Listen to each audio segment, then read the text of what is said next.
Hi guys, welcome to revision time. आज है 20 जून 2025। चलिए आज के करंट अफेयर्स हम स्टार्ट करते हैं। अगर आप सभी को ये वीडियो हेल्पफुल लगे तो इसे लाइक ज़रूर कर दीजिएगा और इस तरीके की कम टाइम की करंट अफेयर्स की वीडियो के लिए चैनल को भी ज़रूर सब्सक्राइब कर लीजिए। तो चलिए स्टार्ट करते हैं आज के सारे करंट अफेयर्स के क्वेश्चन। मगर उससे पहले जान लेते हैं 19 जून को पूछे गए क्वेश्चन का सही आंसर क्या है। ग्लोबल जेंडर गैप इंडेक्स में पहले स्थान पर कौन सा देश है? Option A Finland, option B Iceland, option C Sweden, option D Norway. इसका सही आंसर है ऑप्शन बी आइसलैंड। इस इंडेक्स में आइसलैंड पहले स्थान पे है। चलिए आज के सारे करंट अफेयर्स के क्वेश्चन हम स्टार्ट करते हैं। क्वेश्चन नंबर 1, हाल ही में किस देश ने तीसरे संयुक्त राष्ट्र महासागर सम्मेलन 2025 की मेज़बानी की? इसका आंसर है फ्रांस और कोस्टारिका ने।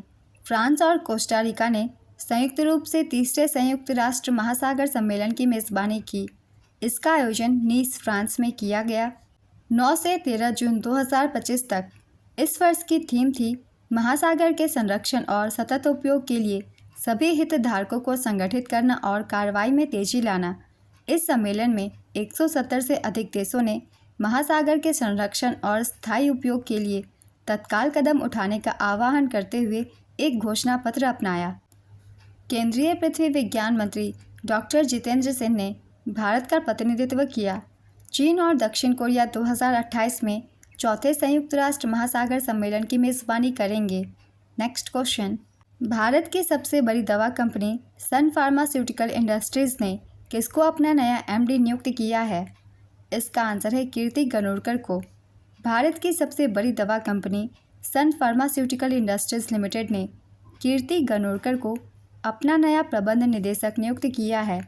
नियुक्ति प्रभावी होगी 1 सितंबर 2025 से।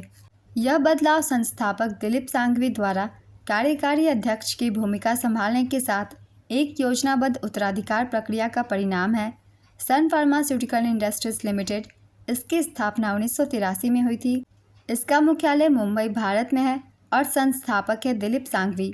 नेक्स्ट क्वेश्चन, जून 2025 में कहां पर योग कनेक्ट 2025 नामक हाइब्रिड वैश्विक शिखर सम्मेलन का आयोजन किया गया? इसका आंसर है नई दिल्ली में। आयुष मंत्रालय ने दिल्ली में योगा कनेक्ट 2025 नामक एक अंतर्राष्ट्रीय सम्मेलन का आयोजन किया। यह आयोजन 14 जून 2025 को किया गया। योग दिवस 2025 की थीम है yoga for one earth one health. इसका उद्देश्य दुनिया भर के योग विशेषज्ञों, नीति निर्माताओं और वेलनेस समुदायों को एक मंच पर लाना है। वर्तमान में केंद्रीय आयुष मंत्री है प्रताप राव जाधव। नेक्स्ट क्वेश्चन, रक्षा मंत्री राजनाथ सिंह ने राष्ट्रीय कैडेट कोर के कितने युवा कैंडिडेट्स को माउंट एवरेस्ट पर सफलतापूर्वक चढ़ाई करने के लिए सम्मानित किया? इसका आंसर है 10। रक्षा मंत्री राजनाथ सिंह ने माउंट एवरेस्ट की सफल चढ़ाई करने के लिए नई दिल्ली स्थित दक्षिण ब्लॉक में राष्ट्रीय कैडेट कोर के 10 युवा कैडेट्स, जिसमें से 5 लड़कियां और 5 लड़के थे, को सम्मानित किया। यह सम्मान 12 जून 2025 को दिया गया। पुरस्कार के रूप में 10 लाख रुपए की राशि दी गई। इन कैडेट्स की औसत आयु 19 वर्ष थी और यह एनसीसी का तीसरा सफल एवरेस्ट अभियान था, जिसे 3 अप्रैल 2025 को रवाना किया गया था।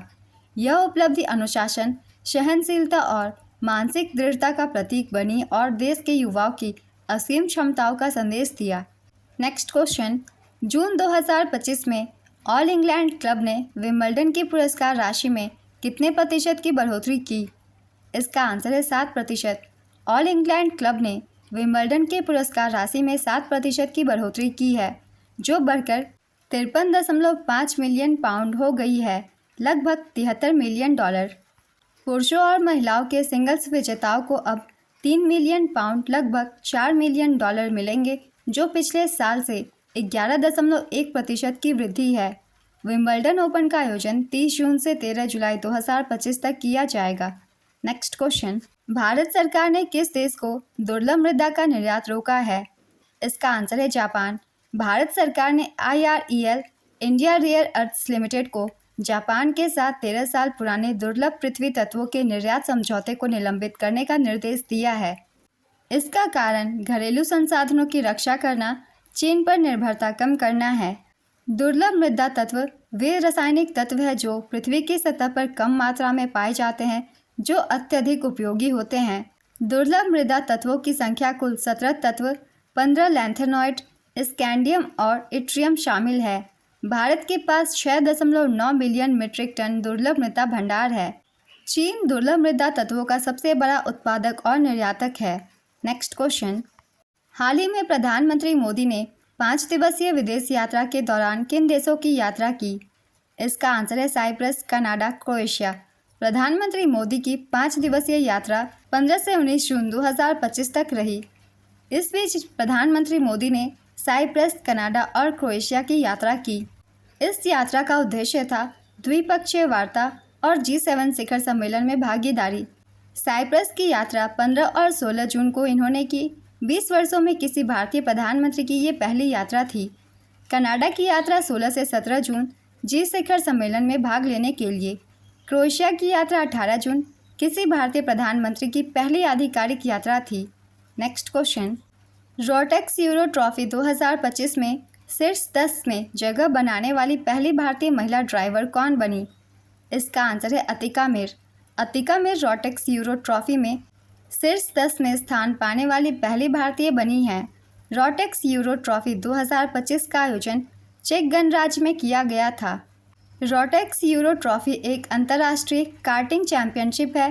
कार्टिंग चैंपियनशिप एक मोटर स्पोर्ट्स इवेंट है जिसमें छोटे, हल्के और तेज़ गति वाले गो कार्ट वाहनों का उपयोग किया जाता है। नेक्स्ट क्वेश्चन, हाल ही में भारतीय सेना ने किस स्वदेशी VTOL ड्रोन का सफल परीक्षण किया? इसका आंसर है रुद्रास्त्र। भारतीय सेना ने रुद्रास्त्र नामक स्वदेशी ड्रोन का सफल परीक्षण किया है। यह एक VTOL यानी कि vertical take off and landing drone है, यानी यह हेलीकॉप्टर की तरह ऊपर उड़ सकता है और विमान की तरह लंबी दूरी तय कर सकता है। परीक्षण स्थल थी पोखरण फायरिंग रेंज, राजस्थान।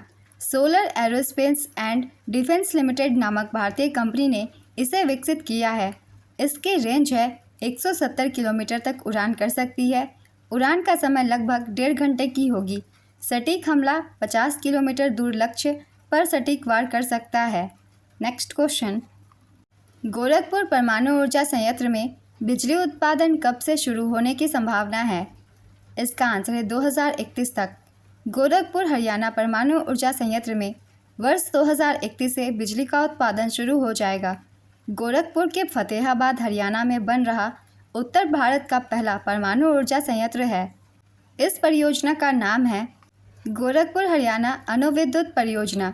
इसकी कुल क्षमता 2800 मेगावाट की होगी। 700 मेगावाट के 4 रिएक्टर स्थापित किए जाएंगे। इसकी निर्माण एजेंसी है NPCIL। इसका पूरा नाम है nuclear power corporation of India. लागत लगभग 41,554 करोड़ रुपए है। बिजली वितरण 50% हरियाणा को, 50% केंद्र सरकार के राष्ट्रीय ग्रिड में की जाएगी। नेक्स्ट क्वेश्चन, हाल ही में विश्व मरुस्थलीकरण एवं सूखा रोकथाम दिवस कब मनाया गया? इसका आंसर है 17 जून को।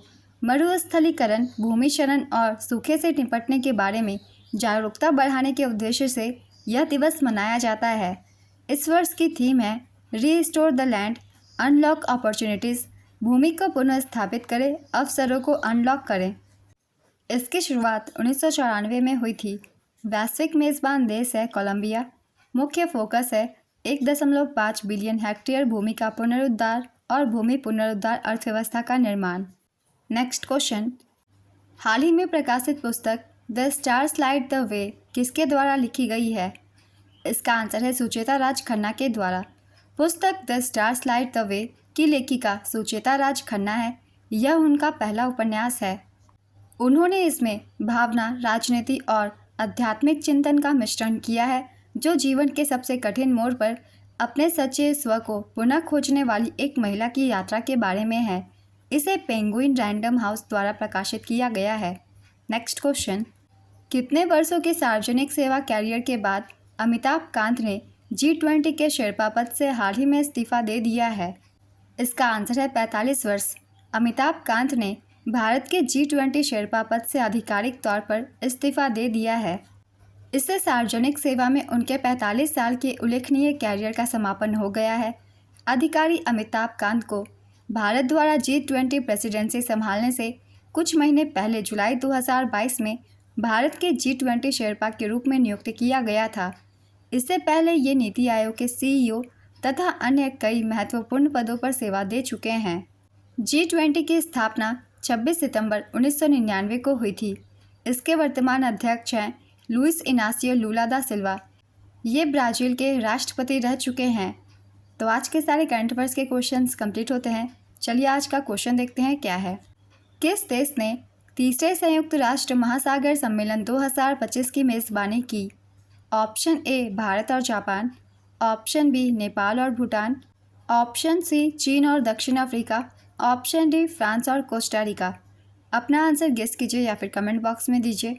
अगर आप सभी को ये वीडियो हेल्पफुल लग रही हो तो इसे लाइक ज़रूर कर दीजिएगा और इस तरीके की कम टाइम की करंट अफेयर्स की वीडियो के लिए चैनल को भी ज़रूर सब्सक्राइब कर लीजिए। फिर मिलते हैं अगली वीडियो के साथ। आप सभी को थैंक यू।